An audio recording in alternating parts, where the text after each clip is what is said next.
Hey, what's up, everyone? It's Jenny Dildine, the LDS Mission Coach, and you are listening to the LDS Mission Podcast, episode number 177, The Power of Possibility. I'm Jenny, the LDS Mission Coach, and whether you're preparing to serve a mission, currently serving, a returned missionary, or a missionary mama like me, I created this podcast just for you. Are you searching for epic confidence, ready to love yourself and to learn the how of doing hard things? Then let's go. You totally already have what it takes to step powerfully into your potential and never question your purpose again. It's time to embrace yourself, embrace your mission, embrace your life, and embrace what's next. Hey, everybody. Welcome to the podcast. Here we are, November. I know we were on November 1st last week, but wow, here we are. We're just a couple weeks away from Thanksgiving. Fall is in full swing. I've been singing Christmas music for a while, getting ready for my Millennial Choirs and Orchestras concert that's going to be coming up here in December. All things are upon us, the holidays and all the good stuff. So, anyway, I wanted to, before I jump into the power of possibility, I wanted to make sure that you all know that this is not just a podcast. Like, I know actually that there's thousands of you listening each week, and I'm so happy you're here. And if you like what you're hearing, would you please just subscribe, make sure, share this episode with a friend, write a review, rate it. I would love that so much. But what we do here is more than a podcast. There's lots of ways that you can get help from me and from the coaches that work in my program and from the RM mentors that work in my program. And some of those are in the show notes. Like, I just created a new podcast roadmap not too long ago. I've got a video series for RMs. I've got a PDF for parents of RMs. I've got kind of a preparing missionary cheat sheet. So also, we actually work with missionaries. We coach missionaries. We help missionaries.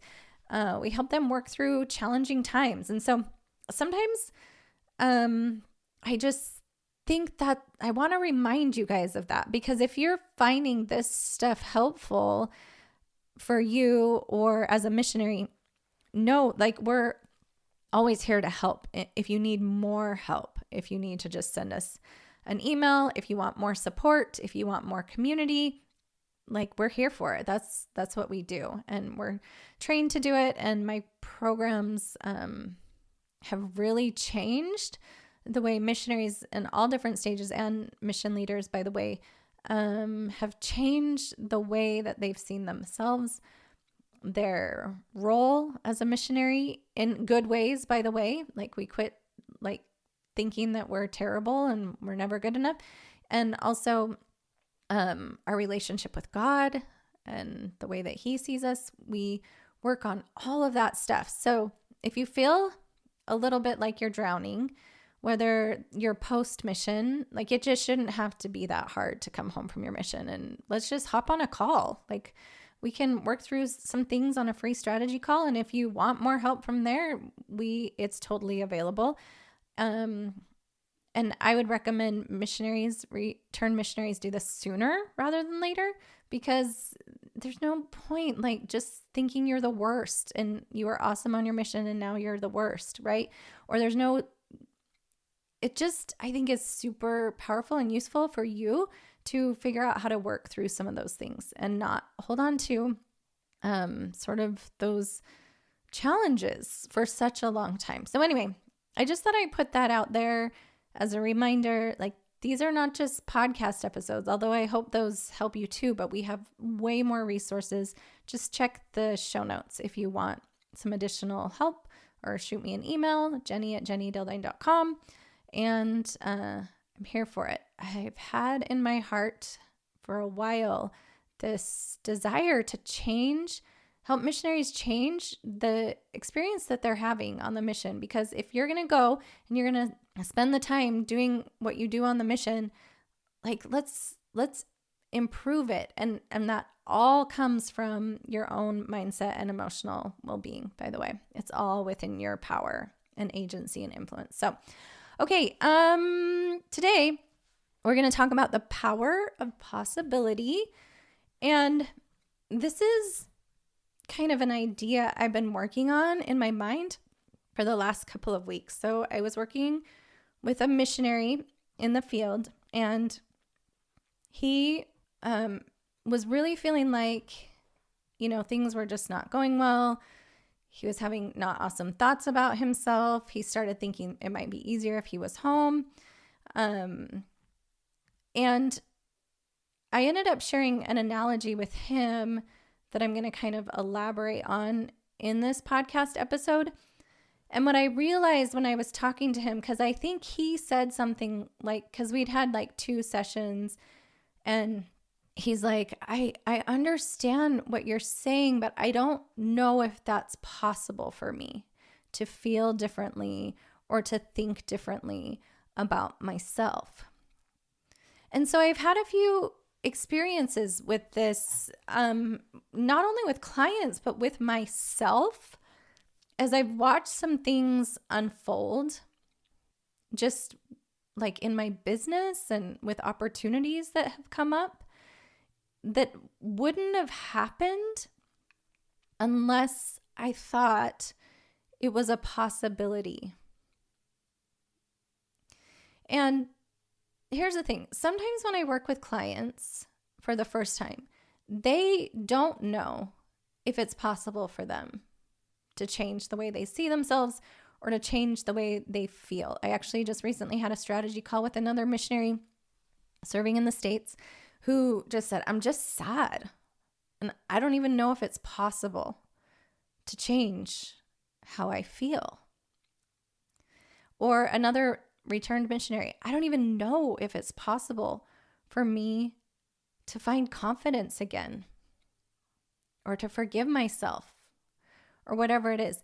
They don't know what's possible. And so sometimes one of my jobs is, I feel like, and one of the ways I can assist these people is that I can hold that possibility for them. So with this missionary out in the field, I'm like, maybe you don't see that it's possible, and that's okay. I know it's possible. I see the possibility in you. And this is, I think, right, what our heavenly parents see in us. So like, oh my gosh, this is so possible for you because of the atonement, because of this plan, because of the way the world works. It's totally possible for you to start thinking differently about yourself and feeling differently about yourself or about your circumstances. And so sometimes, that's what I'll do for clients. I'll be like, okay, that's okay. Like, stick with me. I know it's possible. I've seen it. I've seen it lots and lots of times change missionaries and change what they see as possible for themselves. And so I started thinking about this with our heavenly parents, and I started thinking that God can't create miracles or change us when we don't see it as a possibility. And here's why. Is like when we think something's not possible, we don't take action to move towards it. We kind of just stay stuck where we are. Let me give you an example. And this is a really simplistic example, but notice how if we didn't believe that a pumpkin seed would become a pumpkin by the fall, we would never plant the pumpkin seed in the spring or summer, right? If we didn't know what was possible, if we didn't believe in what was possible in the future, we wouldn't take the action now. And so sometimes, again, we're going to have to hold that possibility for other people until they can start to see a little glimmer of possibility in themselves. But once a person sees even just the tiniest glimmer of possibility in themselves that they could think or feel differently, then that's when our heavenly parents can work to create change and like help us see how to make that possibility a reality. Here's the thing is we can't create change. We can't create anything that we don't think is possible either. And this is why I want to share an experience. So a couple weeks ago in Florida, when they were having some of the hurricanes, well, let me back up even further than that, is I've always had sort of this like inkling or knowing, or you could call it like revelation or vision, or open to the possibility of the fact that I could do some kind of a training in a mission. Okay. And so that's been a long time that I've been thinking about that. And I've had people tell me that's not possible. Like that's never going to happen. That's not going to happen. That's not going to happen. But in my mind, I held it still as a possibility that in some way that would happen. Now I have had experiences where, like a mission president or his wife will reach out and say, hey, we shared this podcast episode and kind of the concepts that you taught in, a district meeting or a zone conference or something like that. And so that's really cool. So that's me seeing like this possibility unfold, like right before my eyes. But again, that couldn't have happened if I didn't believe in the possibility of what I believe might eventually happen, which is for me to go and speak to a mission. And then just a couple weeks ago during the hurricanes is I had worked with some mission leaders before they left on their mission. And I happened to be thinking about her, the wife, and I was like, I wonder how they're doing. And the hurricane honestly wasn't even in my mind, but she just said, well, I said, hey, how are you doing? I've been thinking about you. And she texted me right back and she's like, oh my gosh, did you mean to send this text to me? She's like, I was in the bathroom of our church getting ready to call you. And just like the synchronicity of that happening, she's like, I can't believe that you're calling me. She said, I knew I need to call you. I need you to talk to these sisters because we're all hunkered down in a stake center. 67 sisters hunkered down in a stake center. And I need you to talk to them and do a little devotional. We're basically having like a glorified girls camp here in the stake center. And I want you to talk to them. And she's like, it's going to have to be soon. So this was like a Monday night. And she said, probably by tomorrow night, we won't have power. And by Wednesday, we don't even know what the mission is going to look like because the hurricane is supposed to hit Tuesday night. And I just said, okay, cool, let's do it. So we set it up so that I could FaceTime, and they put it up on the big screen for all of the sisters in the mission. I taught them some of the stuff that I teach on the podcast. And it was just, and also in my programs, and it was just another kind of signal to me, or a confirmation to me that if I had not believed that was possible, or had the inkling or the dream or the intuition or the revelation that could maybe happen someday, I don't believe that it would have. Or even if I had believed, even if the opportunity had still come my way, I wouldn't have been ready in like a 12-hour turnaround. But it was just like so inspiring to me to think of the ways that I had been guided from the time I started training as a life coach, and just the steps that I keep taking, and this belief or this possibility that I was going to help tons and tons of missionaries, right? Now imagine if I had, like, even when I started, if I had just been like, oh yeah, that's not possible. That's never going to work. And I actually had people tell me that it wasn't going to work, that missionaries were unreachable, that you could only talk to their parents, that people won't like it if you're trying to reach missionaries and stuff like that.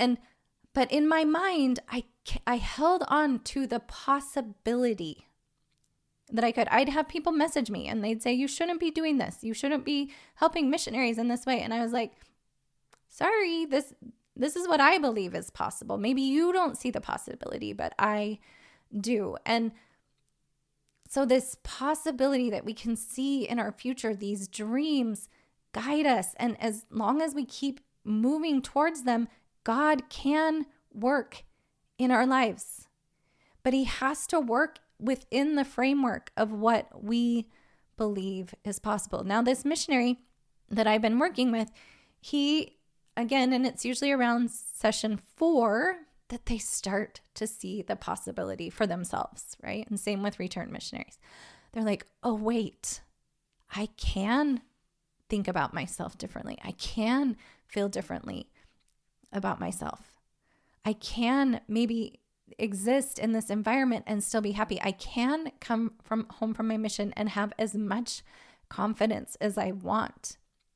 And once they get that glimmer, and once this missionary got that glimmer of possibility, it changes pretty quickly. They start moving towards that in a more rapid way.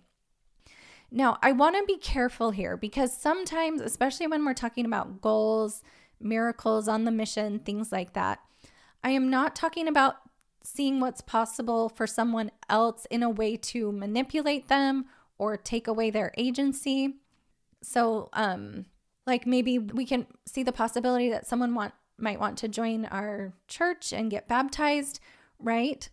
But that is still always up to them. So I'm not saying like that our possibility could change someone else's outcome when we see the possibility, because again, going back to my clients, even when I see the possibility, until they see the possibility, the change doesn't actually happen. And so no matter how much, and maybe we could call these words, and I think all of these words are super interesting and nuanced, but faith or hope or possibility, right? God knows their possibility and he sees what's possible for them. But like, we just have to trust that and understand that just because I have faith and I have hope and I see the possibility for them doesn't mean that they will see it. And if they don't see it, that's God's timing. That's the way it was supposed to be. So maybe they don't see their possibility. Maybe we see their possibility and they still might not. And that's okay. Like, they have to see it before they can make the change and before God can use what's possible and work that miracle in them. Okay. So you can offer that and you can hold that for them, but until they see it, that's when things start to change. So I'll give you another example is I'm working with a service missionary who was serving a mission, and she started to have, a lot of symptoms of high stress and high anxiety and things like that. She would find herself kind of in a nervous system response where she was like in a freeze response and wouldn't be able to talk to people. And then she was kind of making that mean a bunch of stuff and was really, really struggling. And so then she transferred to a service mission, and she's been wanting to speak in sacrament meeting. And where she's at right now, when she got home or when she transferred to a service mission, that wasn't even a possibility, right? And I didn't really see it as a possibility, and she didn't see it as a possibility. But until she started kind of learning some things and understanding how to feel her feelings and all of that and regulate herself, she started seeing it as a possibility, like, hey, maybe I could speak in sacrament meeting. Now, so far, it hasn't worked for her to do that. And again, totally fine. But if she never saw it as a possibility, it would never happen. So let's maybe just think about how also that when we open ourselves up to these possibilities, even if they're amazing and wonderful and noble and righteous desires and possibilities, sometimes your brain will just want to shut you down. one thing that I continually find fascinating is that our brains would rather us stay the same and believe something limiting that keeps us the same rather than believe that we can do something, believe that we have the potential or the possibility to do something. And so it wants us to stay the same and never grow and change. So I have a couple questions for you. Then I'm going to share one more story. When was the last time you really imagined or dreamt up what's possible for you? Or do you spend all of your days on what's not possible and where you're falling short? Instead, try being open to the possibilities. Like when we think about our heavenly parents and the huge expanse of possibility available to us and what they have in store, that is the framework that they can work with. And again, we could call this hope, we could call this faith, whatever we want to call it. We could call it trust. But they have all of that possibility and we have access to it first. But we have to first see it and believe in it before we can get there. Okay, so you might have been, depending on when you listen to this, about a month ago, just under a month ago, there was a BYU game. And BYU was playing Oklahoma State. And one of the things BYU, was, I can't remember if they were 5-0 or if they were 6-0. I can't remember because I didn't actually watch the game. But in talking to my husband afterwards, I was like, this is what I mean by possibility. So basically, Oklahoma scored right as there was 19 seconds left. And they were trailing 38-5 against Oklahoma. And if they lost their undefeated season, done. Okay. So basically they had 19 seconds left. And here's what happened is that they ended up getting a touchdown pass with just 11 seconds to play. And they ended up winning before they were down a bit. It looks like by 3. And then they ended up pulling off an upset in 19 seconds. And if you're a sports person and I'm getting this wrong, I apologize. But mostly it's an analogy to help us see if they hadn't believed it was possible to win, they wouldn't have won.